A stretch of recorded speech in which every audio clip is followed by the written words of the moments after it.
How's it going? Hope everyone's doing all right. I'm just going to go through some tabs.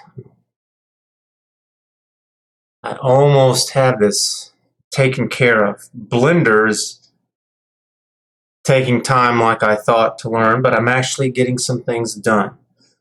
And it seems like whenever you kind of get an understanding of how to use it, a lot of it's pretty repetitious. I'm not looking to get into anything too serious. I'm not going to do any kind of 3D animation kind of stuff, just 3D printer kind of level, kind of quality, and just kind of basic stuff. One of the things that I want to do with it is that I'm going to build this gaming table, and at each little station I'm going to have customized 3D parts to it to make it more engaging, I guess you could say. And I've got a shop out of my garage, and I have filled all the little holes and cracks, quite a few of them. Not quite perfectly either, I guess. And it's because the garage is detached. It has a crack and it has foundations issues, but it's been like that since before I bought it. And then the garage door itself is old.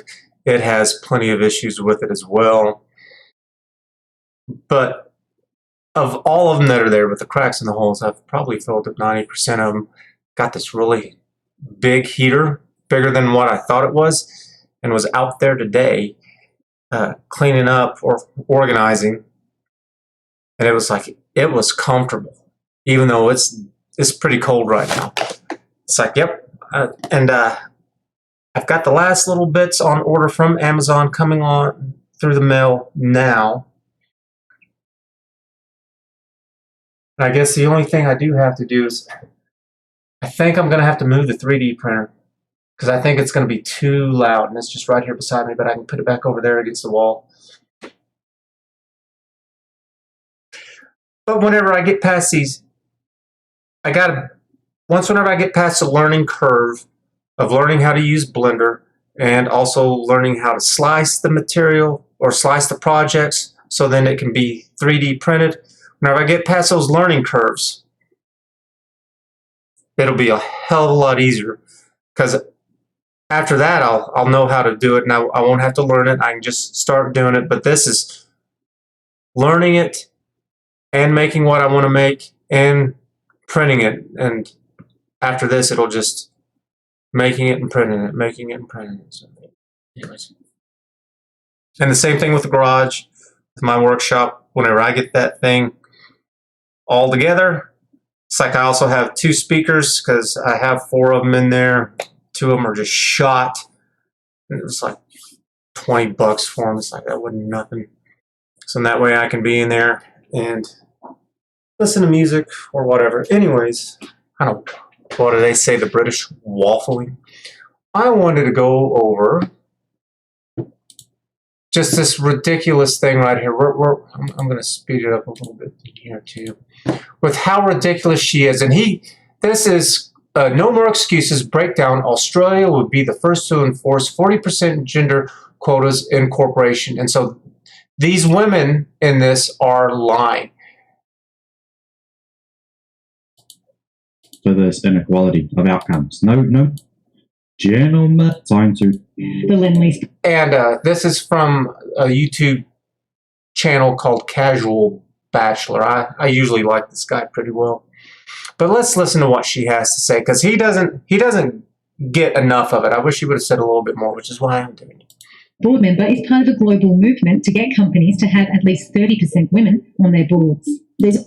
To have 30% women on their boards. It's like, why? If they're truly capable, why can't they get on these boards? And screw you. Well, why do we just focus on these 1% of men who are CEOs running companies? What about bricklayers and carpenters, electricians, plumbers, just working out in the oil fields, putting up telephone poles and electrical poles? Those things take crews, and they work all the time. Because not only are they putting up some new ones, but it's not like those damn things last forever.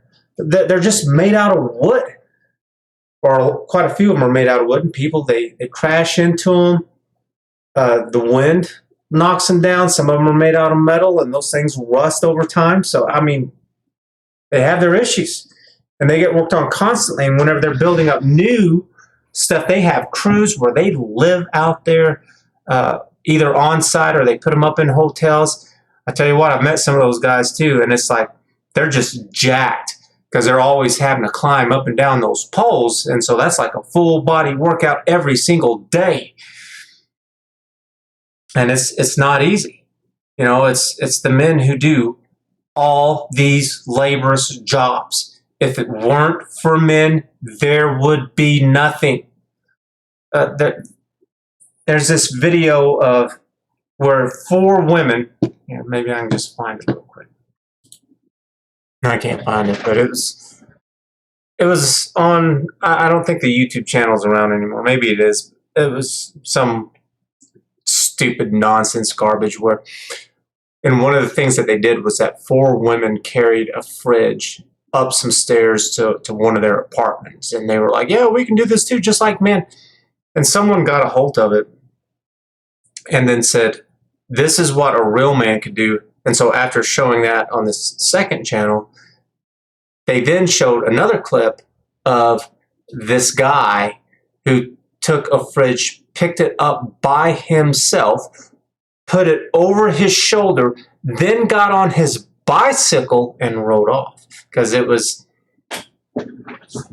over in Asia or some third world country, I think, but you could see the radiator on back where you could see the backside of it where all the components were at. And it's like, yeah.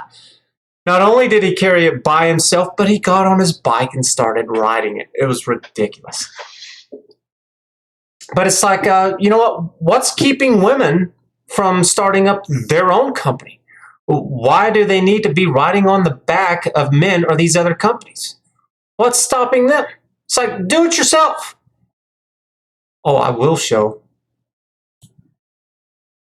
Bill Burr says it pretty well right here. And this is in lines with being funny, but it's the same general concept. It's like, well, why don't you just go and do it?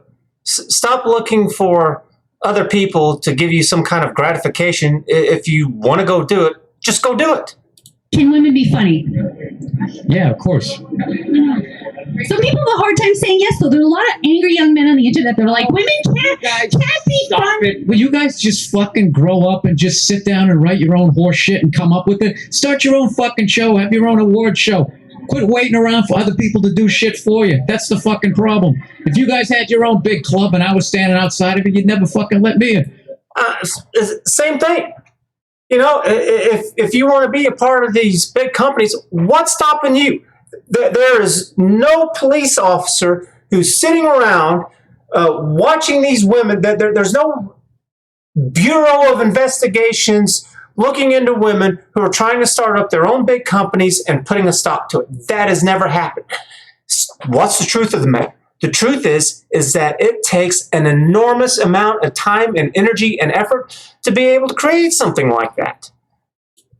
So this is part of how Elon Musk lives. And it's common knowledge for people who pay attention to him. Where do you sleep tonight? Tonight's in the factory. In the factory. Not in a Well, hotel. technically a conference room in the factory, but yeah. You sleep in a conference room in the not finished factory tonight. Yeah, it gives me a good feel for what's going on. Alone or? Yeah, I assume so. It's an invitation. But, you know, the reason why he has these companies and he's a billionaire is because he works. It doesn't magically happen. Didn't fall out of the sky, didn't land in his lap. He just didn't turn around one day and it was just there.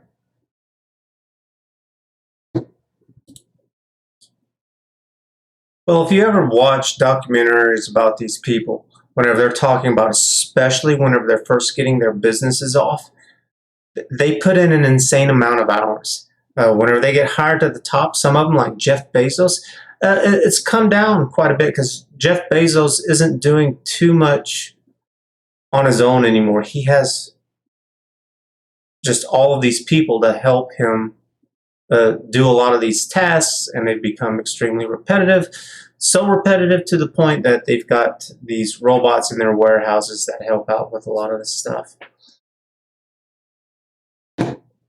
You hear that, guys? I know people might laugh at getting okay. Advantages for Behind.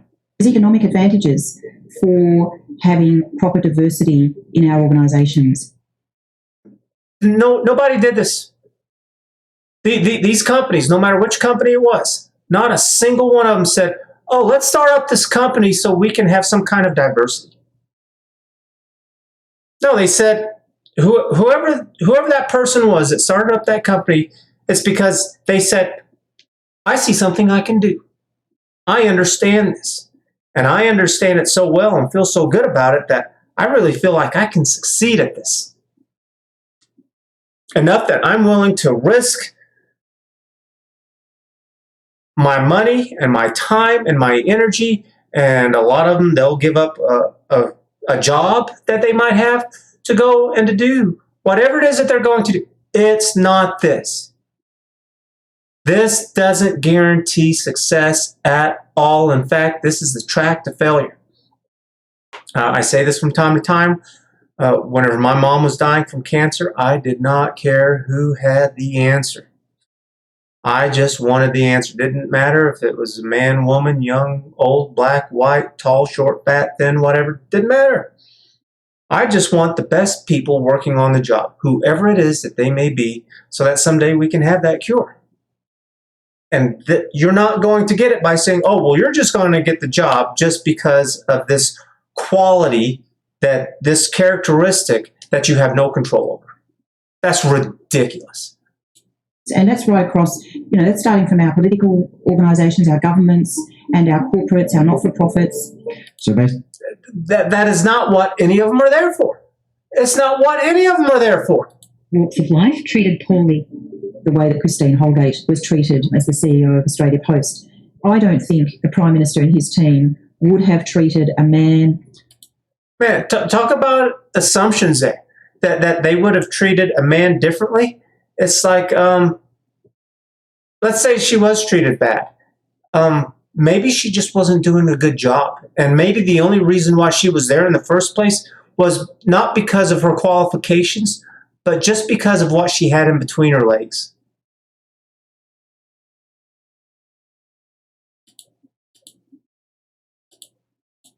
Up to business to show the way and give women a fair go at leadership jobs. On the ASX 200, there are still 82 boards with less than 30% women. Well, you know why? Because women don't do those jobs. You know what women do? They love being nurses, teachers, secretaries, things like that. I saw a thing where women comprise of like half the labor force, but they're not getting half the money. And it was just like, well, because you didn't say anything. It should have read something like that they were getting a third of the pay, even though they had I think it was a third of the pay, even though they had half the jobs. It's like, that's bullshit. Because you know what women do? They work part-time jobs like mad.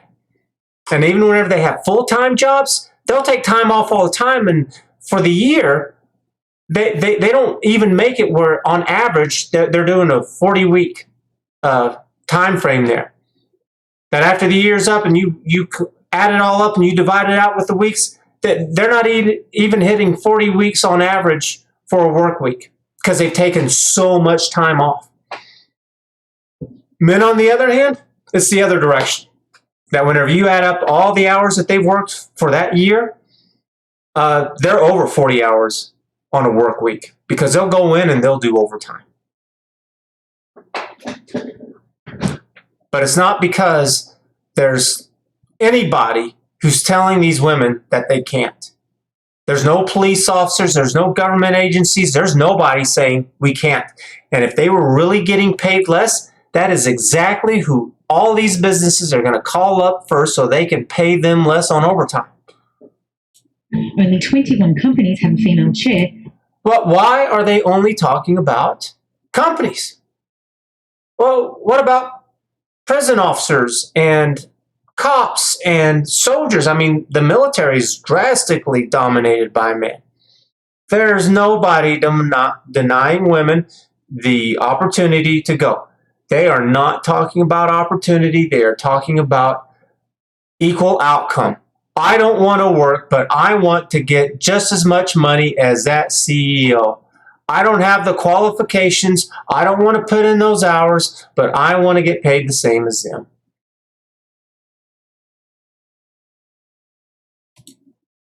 And then I like this Greg Coach Adams. I'm going to talk to him about him a little bit more. He said some good things about it, about how, well, I'm just going to save it for another time. I don't want to make these videos too long. I want to get back to this. So thanks for watching. We'll catch you later. Man, and I need to go get a haircut. Look at that. It's just the place that I was going to get a haircut, the place that I've been going forever, they closed down. And it's like, I don't like getting my haircut. I just don't give a damn about it. But it's something that's got to get done. Catch you later. Bye.